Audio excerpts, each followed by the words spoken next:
ভোটদান কৰি ভাল এটা অনুভৱ হৈছে, ভাল লাগিছে।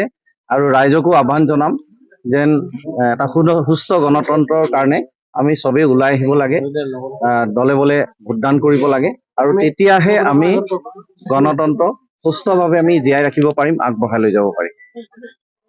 আপৰ স্থিতি কেনেকুৱা হ'ব ভোটদান? যিহেতু ভোট কেন্দ্ৰৰ ভিতৰত আছো, মই সেই ৰাজনৈতিক কেম্পেইনিংটো আপোনালোকৰ ওচৰত এতিয়া দাঙি ধৰিব খোজা নাই, কিন্তু ৰাইজে পৰিৱৰ্তন বিচাৰিছে আৰু পৰিৱৰ্তনটো উন্নয়নৰ নামত হ'ব। এইটো এটা স্পষ্ট ইংগিত আমি এতিয়া ৰাতিপুৱা বেলাতে দেখিব পাইছো। আপোনাৰ দেখা দিব